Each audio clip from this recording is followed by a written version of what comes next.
Hello students, welcome back. Today's class is in the continuation of the last class where we started reading the poem The Road Not Taken by Robert Frost.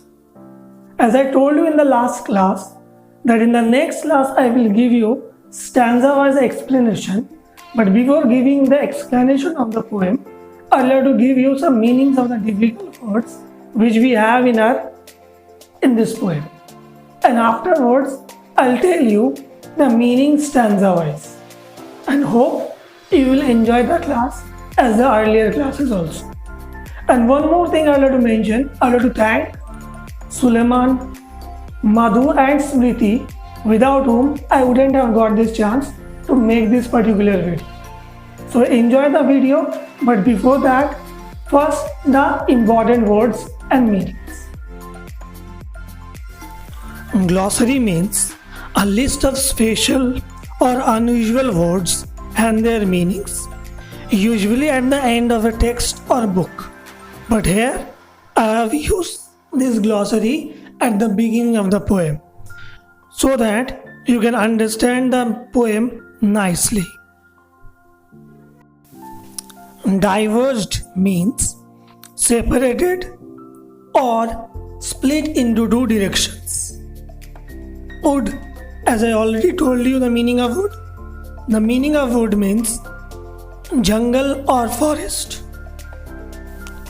Undergrowth means dense growth of plants and bushes. Wandered wear means which had not been used for quite a long time. Hence, here it means in the future time. And sigh means to let out a long deep breath that shows you are tired, sad, disappointed or happy. Well students, I think you have understood the meaning of the words and now you are in a better position to enjoy the beauty of this language. But before going to the stanza-wise explanation, I'd like to remind you once again that this poem talks about the choices in life. You might have found or experienced in your life many a time that you are in a position or you are standing in a position where you have to choose one thing or the other. And very importantly, that choice will lead to the different things which will happen ultimately in your life. So let's start the stanza-wise explanation one by one. The Road Not Taken by Robert Frost. This well-known poem is about making choices and the choices that shape us. Robert Frost is an American poet who writes simply but insightfully about common, ordinary experiences.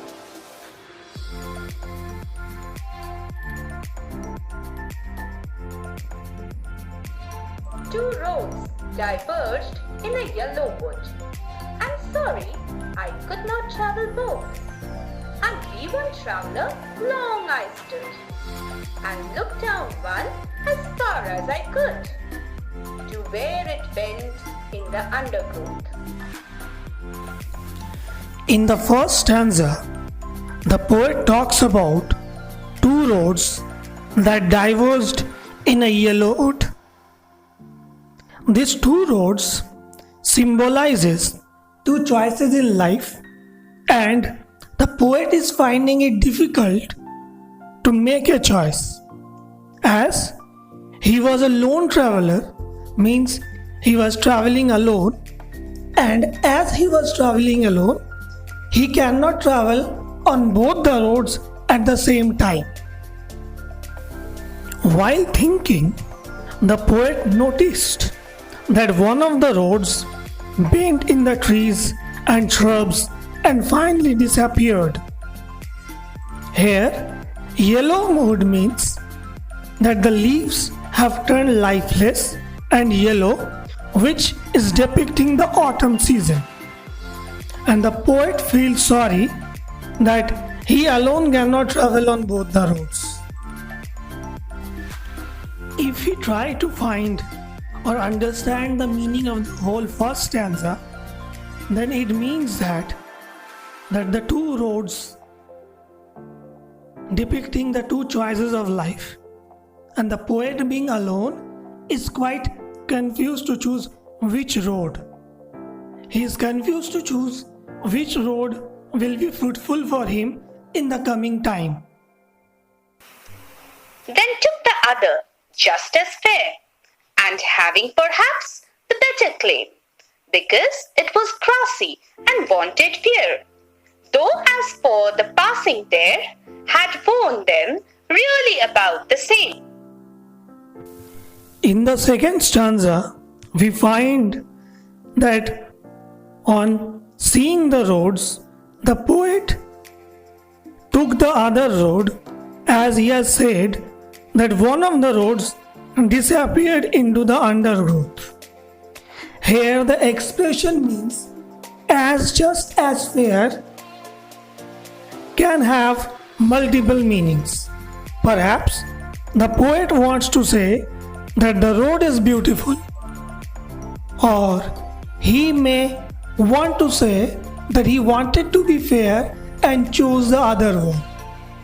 Hence, selecting between two roads may portray the selection between two destinies.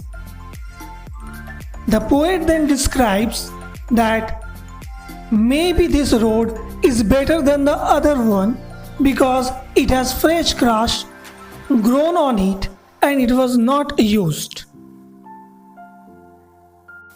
But when he started traveling on it, he found that travelers have passed through this road just as much as the other. We can observe how the poet quickly goes back to his statement. First, he says that this road is untraveled. Then, as he walks, he finds it equally traveled. Also, the poet says that the path one did wear. A path is a non-living thing and it cannot have a desire or want to wear. Only humans have want. Thus, the poetic device personification is used here, where the road has been given the human qualities. Both that morning equally lay, in leaves no step had trodden black. Oh, I kept the first for another day, yet knowing how way leads on to way, I doubted if I should ever come back. In the third stanza, the poet says that both the roads were covered with leaves that morning, and perhaps that morning he was the first to travel on the road, as the leaves fallen on the road had not turned black by the steps of travelers. However, it seems that he regrets his decision, slightly wondering if he will ever get to come back and take the other road.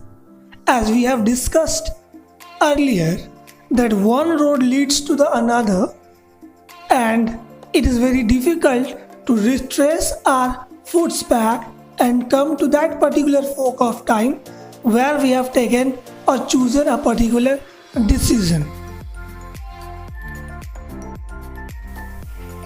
I shall be telling this with a sigh.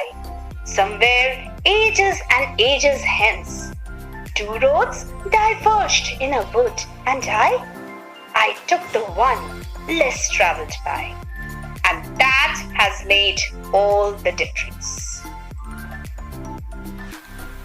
In the fourth and the last stanza, the poet says that years from now, somewhere in the future, he feels that he will look back and then decide whether the choice he made was the correct one or the wrong one.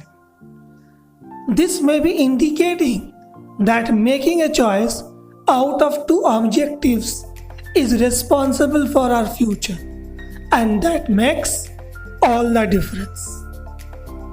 The choice may bring us right or wrong. We may be successful, we may be unsuccessful. He says that he would be telling with a sigh about his choice. Here, the sigh could be both for expressing happiness, relief, or maybe sadness. So, in a nutshell, the last stanza concludes that it will depend on the future time that the decision of taking a particular road has led to us where we are now, either as successful or the other one. Well, students, I think you people have understood the poem and you are in a better position to write the answers on your end. But let me remind you once again that whenever we need to recite a poem, we need to recite it many times. Why? Because as I told you in the first class of this video, that there is a big difference between a prose and a poem. In prose, it is easier to understand for the reader to understand the feelings of the writer, but that doesn't happen in a poem. Why? Because whenever a poet writes a poem, he writes according to his imagination of the life, seeing the beauty of the life, and it is a bit difficult for one to understand the complete gist of a poem in a very simple way. Why? Because we have to understand the things which the poet has taken or experienced in his way. So I would request you to recite the poem again and again and read and try to find out the different aspects, the different hidden meanings which the poet wanted to bring out to the fore so that we can enjoy the beauty of this language. So hope to meet you again. Bye bye again.